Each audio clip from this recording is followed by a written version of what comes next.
কয়েকজন সমন্বয়কের কথাই একটা গভর্নমেন্ট হয়ে যাবে? কেউ কেউ বলছেন এটা চট্টগ্রাম সমিতি হয়ে গেছে, কেউ বলছেন এনজিও সরকার হয়ে গেছে। যত তাড়াতাড়ি পারেন একটা সংস্কার করে একটা নির্বাচন দেবেন। বিএনপির হাইকমান্ডের অনেক নেতার সাথে কথা বলে এটাও জানা গিয়েছে যে ডক্টর ইউনূসের সরকার এমনকি তাদের ফোনও ধরেন না। আসসালামু আলাইকুম দর্শক, অন্তর্বর্তীকালীন সরকার দায়িত্ব নেওয়ার পর থেকেই কিন্তু একের পর এক সমালোচিত হচ্ছেন প্রধান উপদেষ্টা ডক্টর ইউনূস। তবে কি ডক্টর ইউনূসকে শেষমেশ পদত্যাগ করতেই হবে? হ্যাঁ দর্শক, সেটা সময় বলে দেবে। তবে এই মুহূর্তে যে প্রধান উপদেষ্টা ডক্টর ইউনূস ভুল পথে পা বাড়িয়েছেন সেটা একেবারে পানির মতো ক্লিয়ার। কিন্তু কি সেই ভুলগুলি? হ্যাঁ দর্শক, সেটাই এখন জানাবো আপনাদের। তার আগে বলে নেই, আপনি সম্পূর্ণ বিষয়টি বুঝতে হলে কিন্তু আপনাকে সম্পূর্ণ ভিডিওটি দেখতে হবে। অবশ্যই সরকারের দুর্বলতা নিয়ে আমরা সমালোচনা করছি, আমরা করবো, কারণ কেউ বলছেন এনজিও সরকার হয়ে গেছে। সরি, এটা আমার ল্যাঙ্গুয়েজ না, বাট আমার বন্ধুদের, আমার রাজনৈতিক সব অনেকের মুখে এটা শুনি। কেন এটাকে একটা ইনক্লুসিভ গভর্নমেন্টের রূপ দেওয়া হলো না? এই গভর্নমেন্টে যারা আছেন লাস্ট 15 ইয়ার্সে তাদের কন্ট্রিবিউশন কি দেশ জাতির প্রতি, গণতন্ত্রের জন্য? আমরা এটা জানতে চাই। আপনারা কোশ্চেন করেন, আমি জানি না।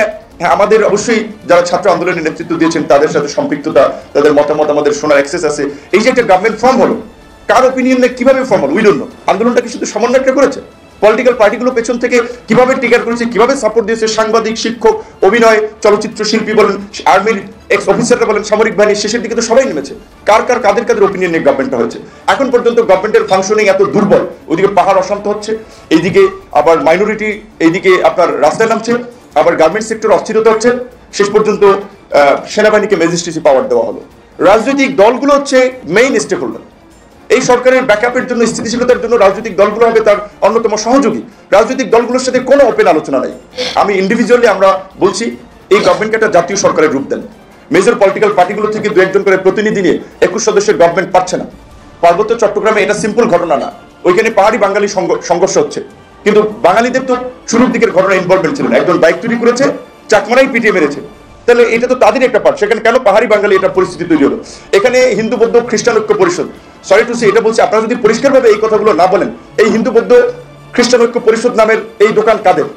এই গভর্নমেন্টের বেনিফিশিয়ারিদের।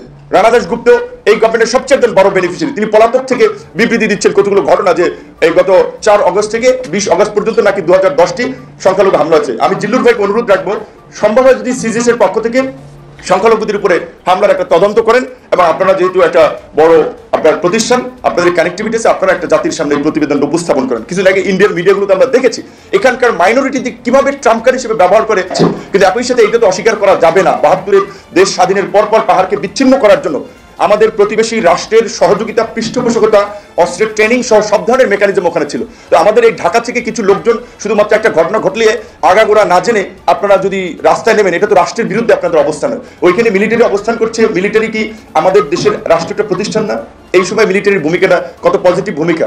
ছাত্র জনতার পাশে সে তো আর্মি দাঁড়িয়েছে। তো আর্মি এখানে যদি পজিটিভ রোল প্লে করতে পারে, পাহাড়ে কেন পারবে না?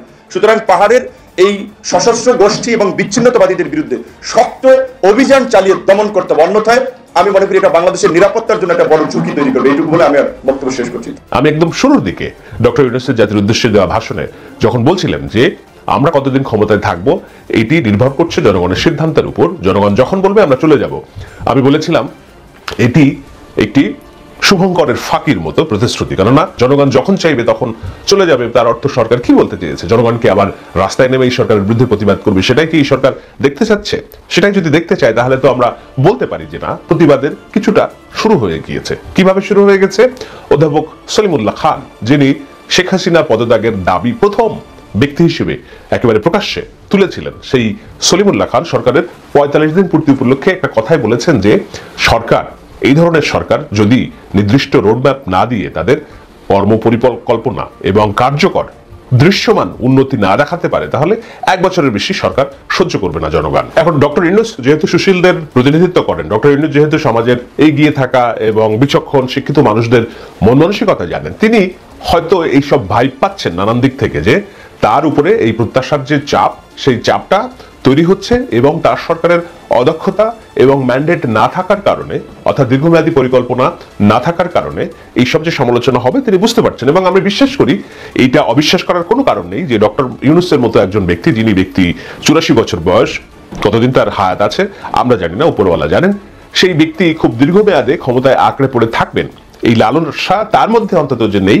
সেটি আমাদের বিশ্বাস করার যথেষ্ট কারণ আছে। কিন্তু তারপরেও যেহেতু এই সরকারটি পরিচালিত হচ্ছে ছাত্রদের একাংশের প্রতিনিধিত্ব দিয়ে এবং ছাত্রদের মধ্যে সমন্বয়হীনতা, তাদের পরিকল্পনার অভাব, আমি আগেই বলেছি যেহেতু শেখ হাসিনা কবে পড়বে, পড়ার পরে তাদের অগ্রাধিকার কি, শেখ হাসিনাকে ফেলা পর্যন্ত তাদের পরিকল্পনা ছিল, মানুষের পরিকল্পনা ছিল, ফেলার পরে সাধারণ মানুষের পরিকল্পনা ছিল ভোটাধিকার ফিরিয়ে আনা, নির্বাচন এবং অন্তত ভোট গণতান্ত্রিক একটা সরকার প্রতিষ্ঠিত করা। কিন্তু ছাত্রদের পরিকল্পনা কি ছিল? তারা যেটা বলেছে যেটি নতুন বাংলাদেশ, আমরা বলছি নতুন বাংলাদেশ, সংস্কার করতে হবে, প্রাতিষ্ঠানিক সংস্কার করতে হবে, নির্বাচন ব্যবস্থা সংস্কার করতে হবে, এই সবগুলোই যৌক্তিক দাবি। কিন্তু এই দাবিগুলো কিভাবে বাস্তবায়িত হবে সেটার কোনো রোডম্যাপ তাদের সামনেও ছিল না। তাদের সামনে আন্দোলনের রোডম্যাপ ছিল, আন্দোলনের প্রত্যেকটা ধাপ ছিল, কিন্তু সরকারে গেলে কিভাবে প্রত্যেকটা ধাপে এক একটি কাজ তারা সম্পাদন করবে সেই পরিকল্পনা ছিল না বলেই আমরা দেখতে পাচ্ছি টানাপোড়েন। একটা হলো ডক্টর ইউনূস, তিনি হয়তো ব্যক্তিগতভাবে চান না বেশি দিন ক্ষমতায় থাকতে, কিন্তু ছাত্রদের একাংশ এবং সর্বোপরি এই ছাত্র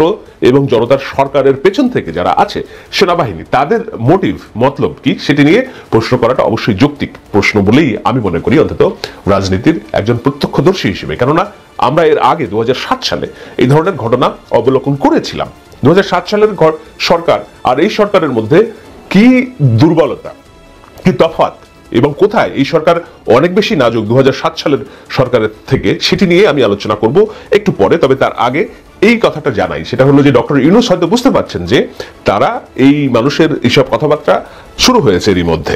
সে কারণে তিনি এক সপ্তাহ আগে ডয়েচে ওয়েলের সাথে একটা সাক্ষাৎকারে বলেছিলেন যে দেখুন, আমাদের নির্বাচন আমরা করতে চাই, নির্বাচনটা তো করতে হবে, কিন্তু যেহেতু নতুন বাংলাদেশের স্বপ্ন নিয়ে এই গণঅভ্যুত্থান হয়েছে, সুতরাং পুরাতন ব্যবস্থায় যদি আমরা একটা নির্বাচন করি তাহলে লাভ হবে না।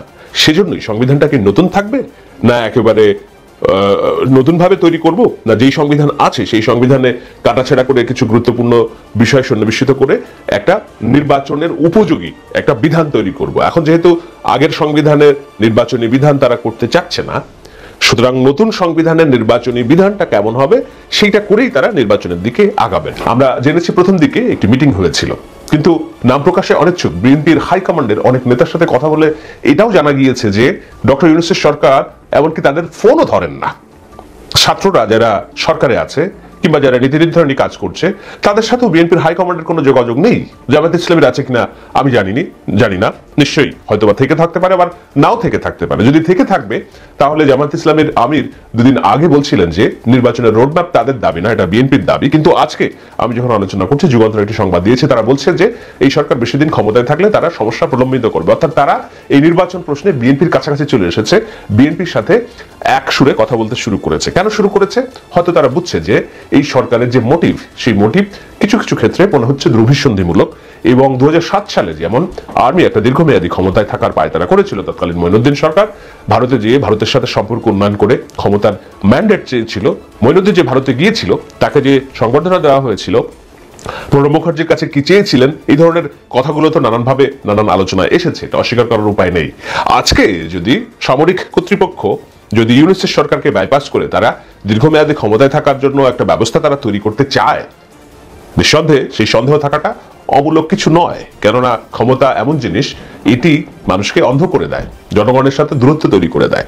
কিন্তু আজকে যখন ভারতের পছন্দের সরকার ক্ষমতাচ্যুত, যখন আর্মি এবং শীর্ষ নেতৃবৃন্দ আওয়ামী লীগের পছন্দের লোকজন দিয়ে পরিচালিত, তখন যদি এই আর্মি কিংবা অন্যান্যরা চায় ক্ষমতাকে প্রলম্বিত করতে, ইউনূসের সরকারকে অকার্যকর করে তাদেরকে পাশ কাটিয়ে রেখে, এবং বুঝেই হোক না বুঝেই হোক ছাত্র এবং অন্যান্যদের মধ্যে ক্ষমতাকে প্রলম্বিত করার যেই নানান রকম যদি প্রলোভন তাদের সামনে থেকে থাকে, সেগুলোর চাপে পড়ে তাহলে ভারত সেই সরকারকে দীর্ঘমেয়াদী সমর্থন দেওয়ার জন্য রাজি হবে বলেই আমার ভয়। কেননা কেবলমাত্র সেনাশাসিত সরকার প্রলম্বিত হলে ভারতের চাওয়াটাই পূরণ হবে, আওয়ামী লীগ অন্যভাবে সমাজে, প্রশাসনে, শাসন ব্যবস্থায় ক্ষমতার কেন্দ্রে প্রতিষ্ঠিত হওয়ার সুযোগ পাবে বলে আমার ভয়। তো প্রিয় দর্শক শ্রোতা, আপনি কি মনে করেন অন্তর্বর্তীকালীন সরকার শেষ পর্যন্ত টিকে থাকতে পারবে? কমেন্ট করে জানিয়ে দিন আপনার মূল্যবান মতামতটুকু, কারণ আপনাদের মতামতটুকু আমাদের কাছে অনেক গুরুত্বপূর্ণ।